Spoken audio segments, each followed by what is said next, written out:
All right, welcome to today's episode of Tomorrow's Leader, where we dive deep on all things leader related to leading yourself and leading others. So I'm going to take you back in time a little bit here for a story. Story time. I'm going to start calling this Story Time with John. As you've guessed, I love to tell stories. So today's story is a couple stories. Takes me back a little bit. This is when I was a kid, and I remember going to this. I think I was a teenager, and I remember going to this show that this hypnotist was putting on. So there was like a huge crowd, I don't know, 500 people in this auditorium, and this hypnotist asks for volunteers from the audience because he's going to bring you up on stage and hypnotize you. Well, I'm like, sign me up. I'm your guy. So sure enough, he picks me and like 5 other people from the audience. Now, little did he know that I was committed to absolutely not being hypnotized. I was going to be the one that was the only one. If there was going to be one that was not hypnotizable, I was the one. I don't think I can be hypnotized. So anyways, I go up on the stage, he lines us up, and he comes up and does all this stuff and, says these things, and he's going to each person and he's looking in our eyes and he's saying, okay, I want you to visualize this and blah, blah, blah, blah, blah, blah. And he does these hand motions over us and whoosh, and does the snap thing. And I'm looking at him like, I don't know what you expect me to do, whatever. And then he goes through his routine and he says, okay, when I say the word banana, you are going to unexplainably walk up to people and shake their hand and say, hi, I'm a banana. Hi, I'm a banana. Hi, I'm a banana. And I'm like, really? Is that what I'm going to do? So needless to say, I think he sensed that I was not in the hypnotized state. Maybe the other 4, the people that were on stage were, but I definitely was not. And I get off the stage and I'm supposed to be walking down toward my seat. And all of a sudden, I'm close to my seat and I hear him say, banana. And I'm like, oh, I don't know what to do. I'm like a, teenager. And so I just go to the nearest person and say, I'm supposed to tell you I'm a banana.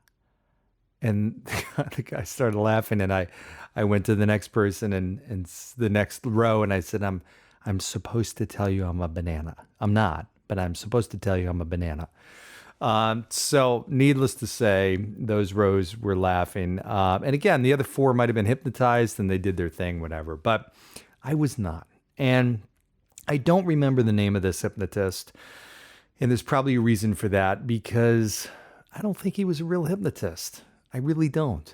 I think he was a good showman, and maybe I was just a bad guest, but I think that this guy lacked some real skills. And needless to say, I can't remember his name. I don't know where he is. Maybe that was his last show. Maybe, I don't know, maybe he's making $1 million a year doing it.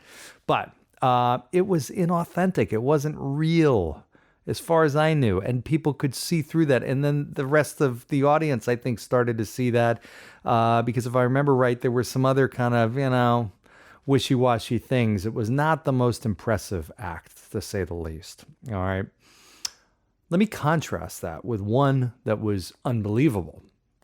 I went to go see with my family the amazing Kreskin, which, if you don't know, this was a guy that I don't know where he is. I don't even know if he's still alive. But when I was a kid, this guy was on like the Tonight Show and all this kind of stuff. I mean, he was pretty famous, and he would do all kinds of amazing things. So I went to see him. Now, there's probably an auditorium of there must be 1,000 people in this place.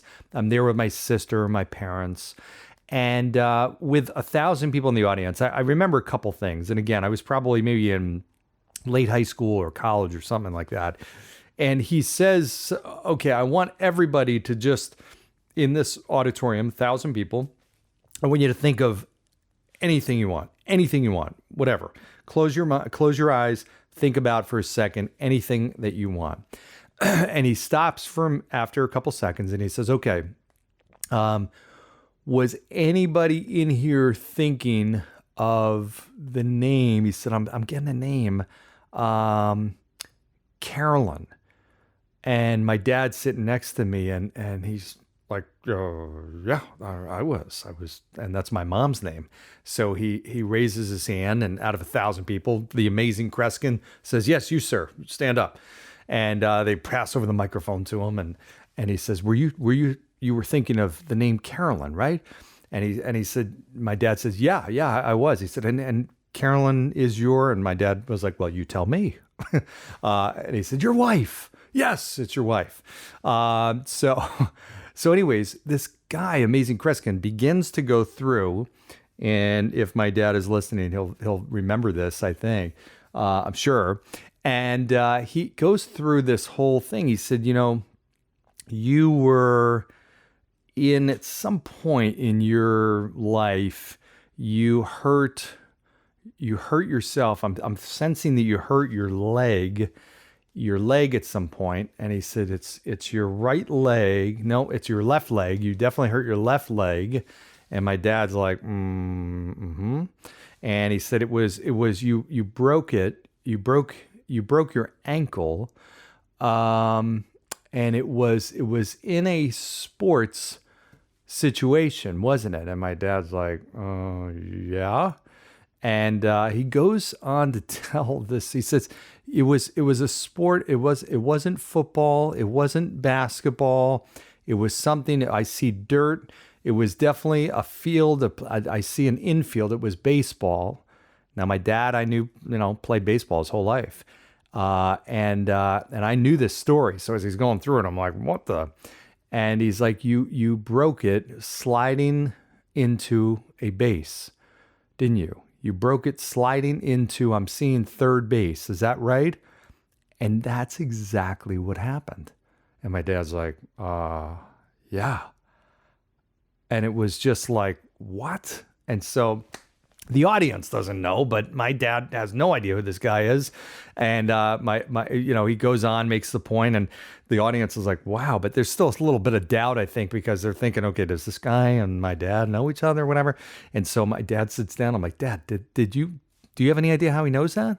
Now, this was back before social media or internet. I mean, this was going way back, probably to 1980s. So there was no way to find that information out. There's nothing like that. It's not like that. Would you Google that and see that? And my dad's like, I have no idea. I've never seen the guy before in my entire life. That is truly unbelievable. And it was amazing. So what I remember at that point is I was sold. That guy, Amazing Kreskin, doesn't matter what else he said or did, that guy is real. Like, that guy is authentic. Wow. Not like the other hypnotist guy that I know. This guy is the real deal. I'm blown away. I'm still blown away to this point. I'm amazed. And I've seen other people like that just blow my mind. This guy was the real deal. So I just think about this, and today is about authenticity. And I want to lead with that story because it does not matter what the Amazing Kreskin did after that. I was sold. I would have believed him.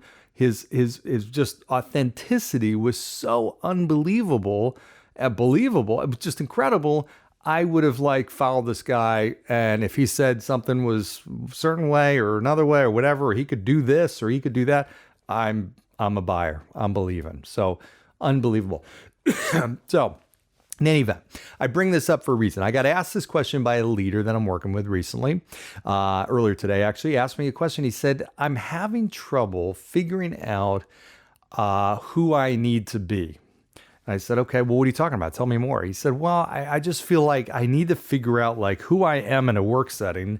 And, I'm this certain person outside of work. I know that. But in work, and I'm leading these people, I got to figure out who I am, how I need to act, all this kind of stuff. And my question was, okay, well, who's the real you? I mean, is it the person outside of work? Is it the person inside of work that you're trying to be? I don't get it. And he said, no, I just feel like I can't be my normal self. I've got to kind of have this certain persona and have this, as he put it, this executive presence and blah, blah, blah. And I said, well, I get it. I understand it because I was actually there in that same situation. I'll tell you real briefly. When I started in my career, I had a leader that was very commanding, very directive, very high task, very low relationship. He was very effective, but wow, this guy was just like a bulldog. He was abrasive sometimes. He was just, but he told you what to do. This is what you do. And it was just, that's how he led. Very, in an intimidating kind of direct, super directive way, super candid, like a bulldog in a china shop. But very effective, got results.